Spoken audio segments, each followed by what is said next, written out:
studio here. The program this Wednesday morning, of course, is Viewpoint. Co-host Judy Busby. Our guest this morning is Sandy Johnson, young lady who I knew. Many as a kid in swaddling clothes knew her mommy and daddy before her. And you get to be my age, you just about know everybody but Methuselah. In any event, we're here to talk about a very serious matter, health-wise, visual impairment, sight impairment. A real problem for a lot of people, many of whom we know and don't really know that they have a serious sight impairment. There's a support group here that they meet monthly at the Lincoln Christian Church, and Sandy Johnson is here to tell us about that, and the fact that we're going to have, who was a young man here, a local boy, as they say, local boy done made good. He done it. He done it. John Cornell, an attorney up in DeKalb, and he is certainly considered sight impaired in a major way, and he's not let that hold him back from accomplishing great things. And we're proud to have him come back. We've had him in the studio here as our guest, and we're tickled to death that he's coming back to visit with Sandy and all the rest of the Lincoln Logan Visual Impairment Group. So go ahead, Sandy. Proceed in whatever manner you'd like now. We're going to give you the mic. Well, just before the commercial break, we were talking about the Mary Bryant home in Springfield and how those ladies do come up. I don't have them scheduled yet. I'm thinking October or November. I put a call in the other day, and they're supposed to call me back. But when they come, like I said, they bring 2 tables full of products. Just amazing things that you just couldn't imagine. And we can go over to the table. They'll tell us what an item is, how to use it. I've bought several things from them, and I always feel that October or November is a good time because that's right before Christmas. Mm-hmm. And so many, I know my kids are always saying, well, Mom, what can we get you for Christmas? What would you like to have? Well, when you get to be my age, you've had so many trinkets. Yeah. You don't need any more toasters or blenders or clothes, And so, so you can look at these things and you can say, well, you know what? I saw such and such at this. Well, just an interesting aside. Jean has on the kitchen counter, big aid to me too, with my eyes, a timing clock that big letters, and then of course, then when it goes off, it makes a big sound, and you can set it for 8 minutes or 26 minutes or something, and it'll count back down. It's just a simple little thing like that. Right. But for somebody who has sight impairment, it's a huge help to them. Very important. That's correct. Yes. They have a device, as you already know about. Judy knows because I told her about it. You can go into the grocery store, go to your local IGA, and scan, and it'll tell you what it is by reading the bar. Can't tell you the prices, of course, because they do fluctuate and change. Right. But it gives you the basic information. That's pretty incredible. It is. It's wonderful because you run this over the barcode on the product. For instance, if you get a can of, say, Libby's pumpkin, and you pick it up, and you don't know that little print. This is what my big problem is. I cannot read small print. And you run that over that barcode, and it'll say, for instance, Libby's pumpkin, so many ounces, so much sodium, all the ingredients, the things that are in there. So if, for instance, you have high blood pressure and you're trying to watch your sodium, your salt count, I shouldn't have something real high in this or that. This gives you all that information, and it's amazing. Now, the lady from Bloomington came and gave us a program on that last year, and brought one of these scanners and explained it to us. Well, there's a lot of people that need something like that, but they were not aware of the fact that it was available. Well, who'd even know that we had this technology? Correct. It's through this group, of which Sandy speaks today, that they find out about all of these things. Exactly. Yeah. Now, some of these things you buy, and some I think are are Gifted, so to speak. gifted, yeah. And now, that's why it's so important that we get another representative like Mr. Jackson. We need someone to come into our homes and tell us, well, there is certain criteria that you have to meet, which I don't know exactly what it is. That's why you have a representative from Yes, the there's Bureau an of the economic Blind. Yeah. strata there Right, that you yeah. have to And qualify. he may say, well, you know, I say he, it could be he or she. They may say, well, you would be eligible for this product, or we can get you this product and your portion would be so and so. Okay. And this They try to amount keep of it it is equitable right. and Yes. fair. Right. Yeah, that's right. so I the guess. price then will be predicated on your resources. Yeah, more or less. So yeah, your economic that's right. situation, Yes. yeah. And it's just it's amazing the different things. The first time Mr. Jackson came out to my house, he said, "Well, what do you like to do? What are your hobbies?" And you know, you say like reading or playing cards, this, that, and so forth. The next time he came, he had a little sewing kit. Well, I can't thread a needle, and he had a couple of products that he brought that showed me how to thread a needle, or that helped me to thread a needle. Now, I still don't use, I have them, but I still don't use them much because I can't sew, you know. It's hard. You couldn't sew before your I eyes couldn't got sew bad. before my eyes got bad, Well, so that- it's not going to help me much now, you know. But I think that's why we have, in my book, that's why we have seamstresses around. Yeah. We'll take that dress or that pair of trousers Exactly. and have somebody take care of it for us. But for instance, playing cards. If you play pinochle or you play rummy or bridge or whatever, they have large cards with the, you Big know, your numbers. king and your queen and your jack. All that is large so that you can see it. Now, I do play cards down at the Oasis, and one of the nice things about their card group is they use the big cards because so many folks, you know, we're not young anymore, and we need that large print to see our cards. And it's not just people, in this case, it isn't just people that are visually impaired, but they have them for older folks so that we can see what's laid down on the table. One of the things that's available to absolutely everybody, for instance, I could get them if I were going on a trip to listen to the CD in my car of a book that you're interested Yeah. in.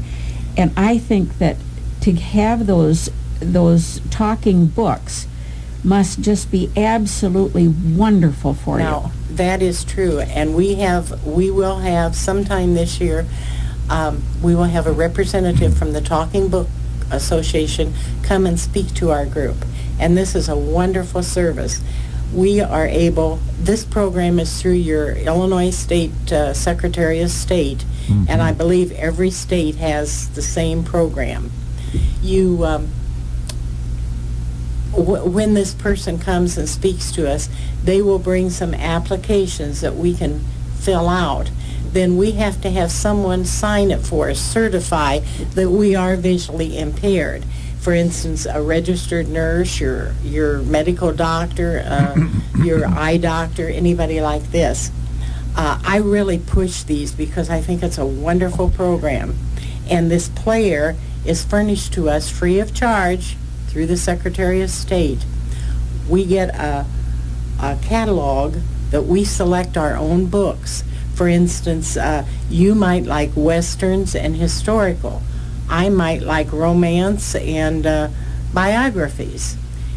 So you select up to, well, I'm not sure how many you can get at a time. Right now I have 9 cassettes sitting at my house for me to listen to. And they send them to me in the mail. I return them in the mail free of charge in this container. Yeah, you don't even have to set it outside your door. Yeah, you just put it in your mailbox. The mailman takes it. They go to Springfield now, to the Illinois State Library. That's where they're coming in and out of. I used to get them from East Peoria, Yes. but they've kind of changed their distribution now. Occasionally, I get a tape from Chicago if I select one that maybe they don't have in stock at the present time at the Illinois State Library. But I get ones like, well, I can't even think right off the top of my head. I know, like, I have a Danielle Steele one there that I'm getting ready to read before long. John Gresham. And They do a good job Yeah. of trying to give you A variety, potpourri of, yeah. of good authors. to things I read to the choose list. from. Yes. And like I say, this is all free of charge to you. This little recorder, you plug it up in the wall and charge it up. Some people leave it charged, I guess, in the wall all the time. Yeah. But I take mine, I unplug mine, I carry it around the house with me. I sit on the front porch sometimes and listen to these tapes, take it in the car with me a lot of times when we're traveling. I put the earphones on so I don't drive my husband nuts with it, because maybe he doesn't want to hear Danielle Steele. He wants to listen to the Cardinal game at the same time on the We radio. understand that, don't we, James? Of Yeah. course. Well, that is, I've said this before. Gene has, quote, read, end of quote, more books since this has come along than Right. she read in the last 6 or 10 years, Yeah. because it does give her something to do and something that she can handle, and she can pick these books out, and she takes the list that's available and puts it underneath that big magnifier and can then select which book she wants and let them know. Right. It's a wonderful service. I had one not long ago, and I was at my daughter's house over by Manitou, Illinois, and it was about the Secret Service man that covered the Kennedy family. And I had it going, and she walked into the room, and I said, "Oh, I'll get my earphones." And she said, "No, Mother, leave that. Just let it go." She said, "This is interesting." She says, "I find this very interesting." It's just a little side issue of all the things that are available for folks who are sight impaired. Right. Now, coming up on the 9th, what time is your meeting going to be? Our meeting will And that be, would- that it would be will the- begin at 1 p.m. Okay. and it will be over at approximately 2 p.m. Now, we don't always stop right on the dot. We may get over 5 minutes early, 5 minutes longer, and some of us usually stay around afterwards if there are folks that want to discuss things, or ask questions. So it's a very, very informal thing. We have gotten, I would say in the last few months, we've probably picked up 4 or 5 new members, which we love. We'd be happy if we had 50 people in the group. So that's one of the reasons that I appreciate so much you asking us to be here today, because we want to get out the word to these people in the community that this service is available to them to come and join our group free of charge. I send out a letter each month about 2 or 3 weeks ahead of the meeting and tell them who the speaker is. We'll have so-and-so as our speaker, remind them of the time and place. It's always the same time, same place. But like I say, we do vary once in a while. If a second Monday happens to be a holiday like Veterans Day or something like this, then we may move it to a Tuesday or the Monday before or the Monday after, depending on what the group do. They make up their own. It's worth noting that at your table there, the degree of sight impairment will run from those who are visually impaired to those who are totally blind. Correct, yes. You have a kind of a gamut of people who suffer sight impairment in varying degrees. Right. Now myself, I am able to drive. I passed my driver's test last year, but I do not drive out on the highway. I just feel in my own heart that I don't feel comfortable driving you're smart enough to on the know. highway. I drive in Lincoln. I'll and go stay out of the way, by the way. When I see it coming. Well, like I say, I did I'll pass circle my the block. driver's test, Yeah. but I do not drive on if it's a rainy day, real cloudy day, then I try and get my husband or someone to take me wherever I have to go.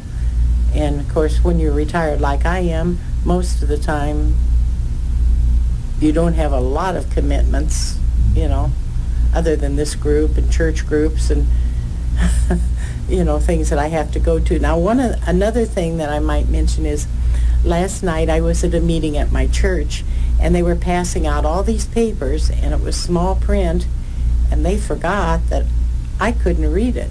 Mm-hmm. So there was no way I could take that big magnifier with me. It's too heavy and so forth.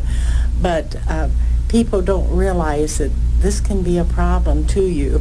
So if you're in a meeting for an hour and a half, and there's all these papers and all this fine print, and people are discussing things, you just have to, if you have a vision problem, you have to go by what's being said around you, because you certainly can't read the... Now, Sandy, if somebody is hearing this that has not been aware of this group that you meet with, to whom will they get in touch to find out more about this? Well, they can call me, and my number is 732-6528. It's a local Lincoln number. And if I'm not home, I have an answering machine, and I will return their call. We try to get the word out also. We usually have it in the newspaper, send it to the online newspapers too.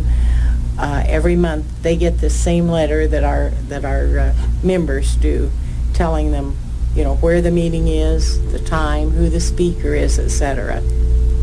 Well, that's really neat that you have that local support group, and we appreciate your time. And Judith Kay, did you have anything before we wrap this thing up here this morning?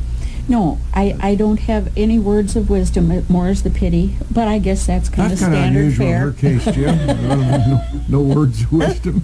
Well, Sandy, we always try to close the program with some quote that I've dug up from somewhere that has to do with the subject of the day or the topic of the day. And I find this is a little bit profound, a little short. It says, "We see things as they are. We seldom see things as they are, but as we are." Thought for the day. There you go. Okay? And don't forget, a day without a smile is a day well forgotten. Well forgotten. Thank you for Viewpoint. Thank you.